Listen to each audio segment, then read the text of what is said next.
നമ്മുടെ കർത്താവിൻ്റെ പരിശുദ്ധമായ നാമത്തിന് നന്ദി നിറഞ്ഞ ഹൃദയത്തോടെ സ്തോത്രം ചെയ്യുകയും സ്തുതിക്കുകയും ചെയ്യുന്നു. കർത്താവിൽ പ്രിയരും ദൈവത്തിൻ്റെ വചനം കേൾപ്പാൻ തൽപരരും കർത്താവിൻ്റെ തിരുസന്നിധാനത്തിൽ വചനത്തിലൂടെ ആത്മീക ബലം പ്രാപിപ്പാൻ ആഗ്രഹിക്കുന്നവരുമായ എന്നെ കേൾക്കാൻ താല്പര്യപ്പെടുന്ന എല്ലാ പ്രിയപ്പെട്ടവർക്കും ക്രിസ്തുവേശുവിൻ്റെ ധന്യമുള്ള നാമത്തിൽ വിനീതമായ സ്നേഹ വന്ദനങ്ങൾ അറിയിക്കുന്നു.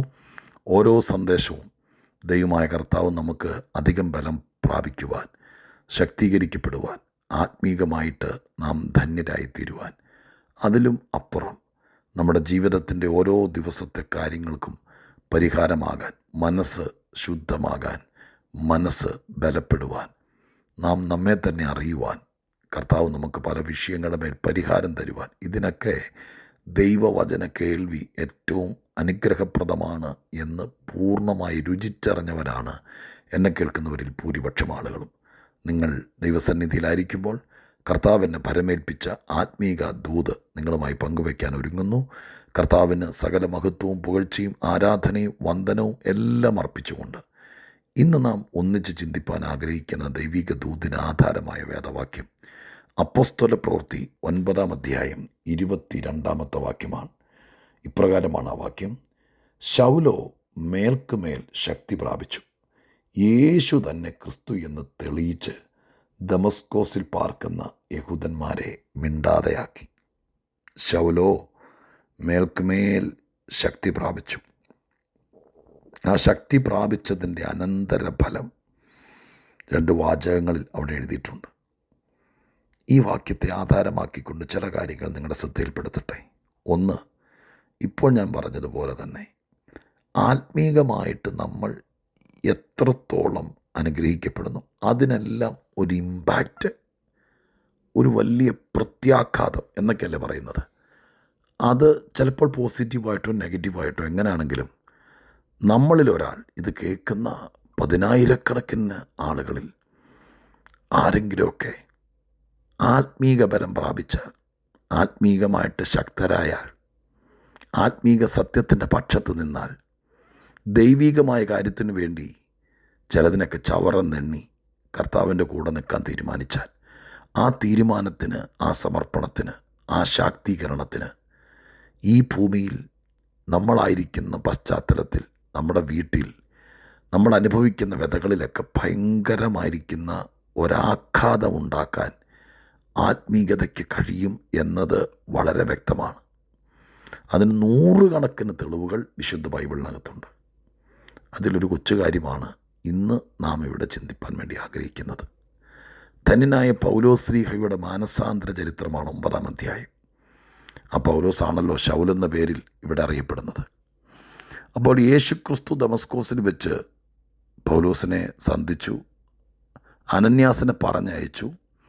ഒരു മാനസാന്തരത്തിലേക്കും രക്ഷയിലേക്കും വീണ്ടും ജനനാനുഭവത്തിലേക്കൊക്കെ പൗലോസിനെ ദൈവത്തിൻ്റെ ആത്മാവ് അനന്യാസ് മുഖാന്തരം നടത്തി. തദനന്തരം ആത്മീകനാകാൻ ആഗ്രഹിച്ച് ദൈവകൃപയിൽ ശരണപ്പെട്ട് കൃപയിലേക്ക് വന്ന പൗലോസ് ഈ വാക്യത്തിൽ പറയുന്നു, മേൽക്ക് മേൽ ശക്തി പ്രാപിച്ചു. ആത്മീക ജീവിതത്തിനകത്ത് ചവിട്ടുപടികൾ പോലെ ഓരോരോ കാര്യങ്ങളുണ്ട്. എല്ലാം കൂടി ഒറ്റ ദിവസം കൊണ്ട് നടക്കുകയല്ല. യേശുക്രിസ്തു ദമസ്കോസിൻ്റെ പടിക്കൽ വെച്ച് പൗലോസിനെ സന്ധിച്ചു, വാഹനമൃഗത്തിൽ നിന്ന് താഴെ അന്ന് തന്നെ എല്ലാം നടന്നില്ല. അനന്യാസ് കർത്താവിൻ്റെ ഹിതപ്രകാരം, ദൈവത്തിൻ്റെ പ്രേരണപ്രകാരം ഈ ശൗൽ അഥവാ പൗലോസിൻ്റെ അടുക്കൽ ചെന്നു തലേ കൈവച്ചു. ചില കാര്യങ്ങൾ അവിടെ നടന്നു. പക്ഷെ അന്നെല്ലാം പൂർത്തീകരിച്ചില്ല. ആത്മീകത്തിൽ ഓരോരോ കാര്യങ്ങൾ നമ്മുടെ ജീവിതത്തിൽ നിറവേറ്റപ്പെടേണ്ടതായിട്ടുണ്ട്. അത് ഓരോ പടികളാണ്. അത് തന്നെ പറഞ്ഞും കേട്ടുമൊക്കെയായി നാം മനസ്സിലാക്കേണ്ട ഒട്ടനവധി കാര്യങ്ങൾ, ഗ്രഹിക്കേണ്ട കാര്യങ്ങൾ, പ്രായോഗികമാക്കേണ്ട കാര്യങ്ങളുണ്ട്. അതൊക്കെ ഒന്ന് മനസ്സിൽ കരുതണേ. എല്ലാ ദിവസവും ദൈവത്തിൻ്റെ വചനം കേൾക്കുന്നതിൽ ഒത്തിരി നന്ദിയുണ്ട്. തിരുവചനം വായിക്കണം, വായിക്കുന്നത് ഗ്രഹിക്കണം, അത് നമ്മളുമായിട്ടുള്ള ബന്ധം തട്ടിച്ചു നോക്കണം. നാം അതൊക്കെ പ്രായോഗികമാക്കിയോ ഇല്ലയോ എന്ന് പരിശോധിക്കണം. വചന കേൾവി ഒരു സാധ്യത മാത്രം കേട്ടോ. അതിൻ്റെ ഉള്ളടക്കത്തെ നാം ഗ്രഹിച്ച് കഴിയുമ്പോഴാണ് നമ്മളിലേക്ക് അത് പകർന്നു കഴിയുമ്പോഴാണ് അത് ഫലിക്കാൻ തുടങ്ങുന്നത് കേട്ടോ. ഇതൊക്കെ കേൾക്കുന്നതിൽ നന്ദിയുണ്ട്, അതൊരു സന്തോഷമാണ്. പക്ഷേ അതിലേക്ക് നാം ഊളിയിട്ടിറങ്ങുകയും അതനുസരിക്കുകയും അതിൻ്റെ അനുഭവങ്ങൾ നമ്മുടെ ജീവിതത്തിൽ ഉളവാകുകയും ചെയ്യാൻ വേണ്ടി നിങ്ങൾ ശ്രദ്ധിക്കുകയും ശ്രമിക്കുകയും ചെയ്യണമെന്ന് ഞാൻ നിങ്ങളെ ഓർപ്പിച്ചുകൊണ്ട് ഈ വാക്യത്തിലേക്ക് തന്നെ വരട്ടെ.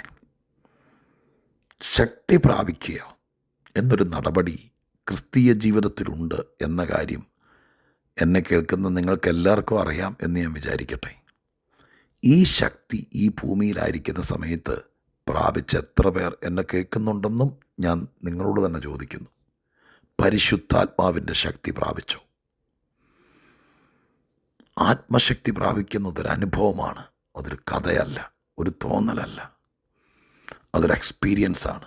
ക്രിസ്തീയ ജീവിതം തന്നെ ഒരു എക്സ്പീരിയൻസാണ്, ഒരു മതചടങ്ങല്ല. പൂർവികന്മാർ ചെയ്തു വന്ന കാര്യം ഞങ്ങളും ചെയ്യുന്നു, അതല്ലവേ അല്ല ക്രിസ്തീയ ജീവിതം. ക്രിസ്തീയ ജീവിതം അവനവൻ്റെ അനുഭവം, അതിന് വചനത്തിൻ്റെ അടിസ്ഥാനം നിർബന്ധമാണ് താനും. തിരുവചനാടിസ്ഥാനത്തിൽ നാം അനുഭവിക്കുന്ന ആത്മീകത അത് ഓരോരുത്തർക്കും വളരെ വ്യക്തമായി രുചിക്കാൻ അനുഭവിക്കാൻ കഴിയുമെന്നുള്ളത് വളരെ വാസ്തവമാണ്. പരിശുദ്ധാത്മശക്തി അത് പ്രാപിക്കുക. ഒരു മനുഷ്യന് ദൈവത്തിൻ്റെ ആത്മശക്തി പകർന്നു തരികയും ആ ശക്തി പ്രാപിക്കുകയും ചെയ്യാമെന്നൊക്കെ പറയുന്നത്, നമ്മളിതെന്നും കുന്നും പറയുന്നത് കൊണ്ട് ഇതിൻ്റെ ഗൗരവം നിങ്ങൾക്ക് മനസ്സിലാകുന്നുണ്ടോ എന്ന് ഞാൻ ആശിക്കുന്നു. പക്ഷെ ഇതൊരു ആശ്ചര്യമാണ് പ്രിയപ്പെട്ടവരെ, ഇതൊരു അനുഭൂതിയല്ല. സ്വർഗത്തിലെ ദൈവത്തിൻ്റെ ആത്മാവിനെ ദാഹിക്കുന്നവർ, യേശുക്രിസ്തുവിൻ്റെ വാക്കിൽ പറഞ്ഞാൽ ആഗ്രഹിക്കുന്നവർ അഥവാ ദാഹിക്കുന്നവർ, അവരുടെ ഉള്ളിലാക്കി കൊടുക്കുക, അവരെ ശക്തീകരിക്കുക എന്ന് പറയുന്നത് ഇതൊരു യാഥാർത്ഥ്യമാണ്. ഇതനുഭവിക്കുന്ന കോടിക്കണക്കിന് ആളുകൾ ഇന്ന് ഈ ആധുനിക കമ്പ്യൂട്ടർ യുഗത്തിൽ ഈ ലോകത്തിലുണ്ട് കേട്ടോ, അനുഭവിക്കുന്നവർ. അവർ മാനസിക രോഗികളൊന്നുമല്ല. ഇത് കേൾക്കുന്നതിൻ്റെ പ്രിയപ്പെട്ടവരെ, ആത്മീകത അനുഭവിക്കണം. അതിന് പറയുന്നൊരു പ്രയോഗമാണ് ശക്തി പ്രാപിക്കുക. ഇവിടെ പൗലോസ് ശക്തി പ്രാപിക്കുകയല്ല, ആ ശക്തി അപ്ഗ്രേഡ് ചെയ്യുക, മേൽക്ക് മേൽ വീണ്ടും വീണ്ടും പ്രാർത്ഥിച്ചത് പ്രാപിച്ചുകൊണ്ടിരിക്കുക. അങ്ങനെ പ്രാപിച്ചപ്പോൾ എന്തോ സംഭവിച്ചു. ഒരു മനുഷ്യൻ മേൽക്ക് മേൽ ശക്തി പ്രാപിച്ചപ്പോൾ 2 വാക്കുകൾ ഞാൻ അതിൽ നിന്നെടുത്ത് പറയാം. യേശു തന്നെ ക്രിസ്തു എന്ന് തെളിയിച്ചു, ദമസ്കോസിൽ പാർക്കുന്ന യഹൂദന്മാരെ മിണ്ടാതാക്കി. ഞാനതിനെ ഒന്ന് ക്രോഡീകരിച്ച് 2000 വർഷങ്ങൾക്ക് മുമ്പ് അന്ന് നടന്ന കാര്യം അത് അതുപോലെ തന്നെ ഇന്ന് സൺഡേ സ്കൂൾ പിള്ളേർക്ക് പറഞ്ഞു കൊടുക്കുമ്പോൾ ഞാൻ പറഞ്ഞു കൊടുക്കുമല്ലോ, അത് ചില അനുഭവത്തിലേക്ക് വരുത്തുകയല്ലേ.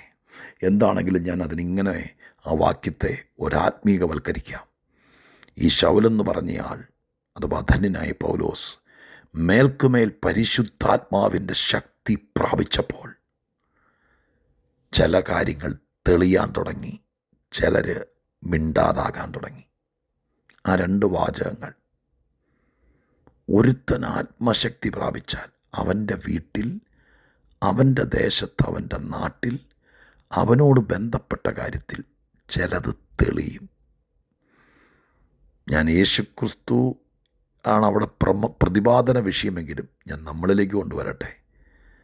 ചില വെളിപ്പെടാത്ത കാര്യങ്ങൾ, മനസ്സിലാകാത്ത കാര്യങ്ങൾ, തെറ്റിദ്ധരിക്കപ്പെട്ട വിഷയങ്ങൾ അത് തെളിയും. അതിന് കോടതിയും വക്കീലും ഒക്കെ പോയി വാദിച്ചും 8 കൊല്ലം കയറിയിറങ്ങിയൊന്നുമല്ല. ആത്മശക്തി വന്നിടത്തെല്ലാം സത്യം തെളിഞ്ഞിട്ടുണ്ട്. ചിലത് മിണ്ടാതായിട്ടുമുണ്ട്. ഇന്ന് ഞാൻ അങ്ങനെ പറഞ്ഞ് ആ മിണ്ടാതാകുക, തെളിയുക എന്ന വാക്ക് ഈ വാക്യത്തിലുള്ളതുകൊണ്ട് ഞാൻ പറയുന്നു.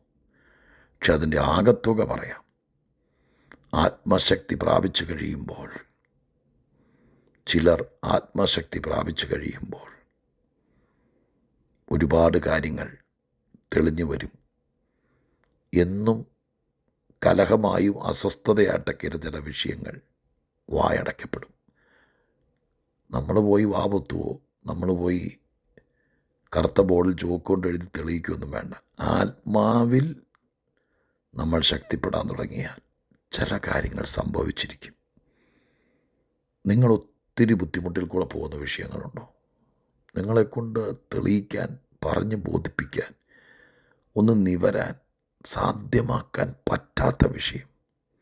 ഇനി പരീക്ഷ പോലും പറയാം. 2-3 വട്ടം എഴുതിയിട്ട് നിങ്ങൾക്ക് ജയിക്കാൻ പറ്റാത്ത പ്രശ്നമുണ്ടോ?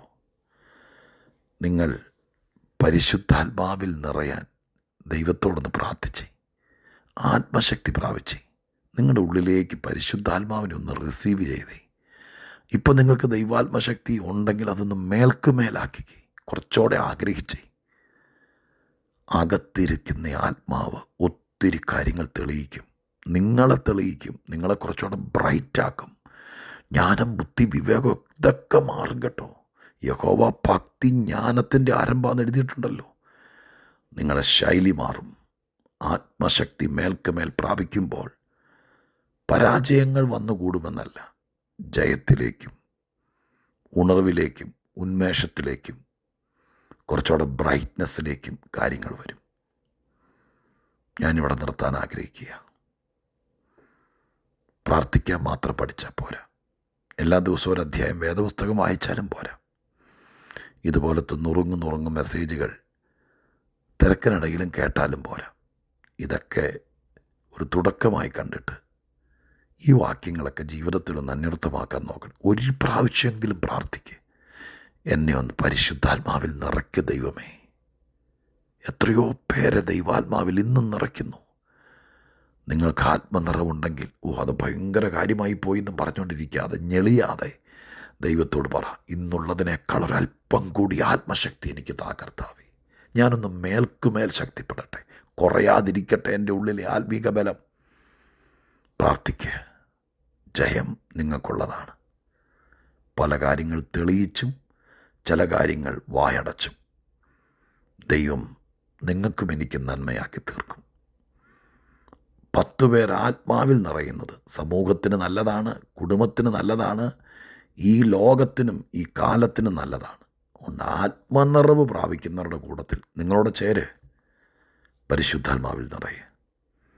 നിങ്ങളുടെ ശരീരത്തിൻ്റെ രോഗം പോലും മാറും. നിങ്ങളുടെ മനസ്സിന് ഭയങ്കര ബലമുണ്ടാവും. നിങ്ങളെ ആത്മാവകത്തിരുന്നുകൊണ്ട് കുറച്ചുകൂടെ ശക്തനാക്കും. നിങ്ങളുടെ ജീവിതത്തിൽ ചില കാര്യങ്ങളിൽ നിങ്ങളെ അടച്ചു വച്ചിരിക്കുന്നതിനെ അടപ്പ് തുറന്ന് പുറത്തു കൊണ്ടുവന്നിട്ട് വായടയ്ക്കേണ്ട വിഷയങ്ങളുടെ വായടയ്ക്കും. അനുകൂലവും അനുഗ്രഹവുമാകും. ഞാൻ അനുഭവിക്കുന്നതും ഞാൻ പഠിച്ചതും നിങ്ങളുമായി പങ്കുവയ്ക്കുന്നു. ഇനി നിങ്ങൾ തീരുമാനിക്കുക. ഞാൻ പ്രാർത്ഥിക്കാം. പരിശുദ്ധ ദൈവമേ, ഞങ്ങളുടെ സ്വർഗീയ പിതാവേ, മേൽക്കുമേൽ ശക്തിപ്പെടുന്ന ഒരവസ്ഥ തിരുവെഴുത്തിലുണ്ടെന്ന് ഞങ്ങളെ കാണിച്ചു തന്നല്ലോ. അതുകൊണ്ട് ഗുണമുണ്ടെന്നും കാണിച്ചു തന്നല്ലോ. അങ്ങയുടെ സന്നിധിയിൽ ഈ വിഷയമായിട്ട് പ്രാർത്ഥനയോടെ വരുന്നവരുടെ പരാജയങ്ങൾ ജയമായി മാറാൻ, ശരീര ആത്മദേഹികൾക്ക് ഗുണം വരാൻ, അവരുടെ സാഹചര്യങ്ങൾ മാറാൻ, അവർ മുഖം വാടാതിരിപ്പാൻ കർത്താവിൻ്റെ ആത്മാവിൽ ഞങ്ങളെ കുറേയും കൂടി ശക്തരാക്കണേ അപ്പ. ഞാനും അത് പ്രാർത്ഥിക്കുന്നു. ഞങ്ങളെ അങ്ങനെ ഉപയോഗിക്കണം. യേശുവിൻ നാമത്തിൽ അപേക്ഷിക്കുന്നു. കേൾക്കണമേ സ്വർഗീയ പിതാവേ. ആമേൻ.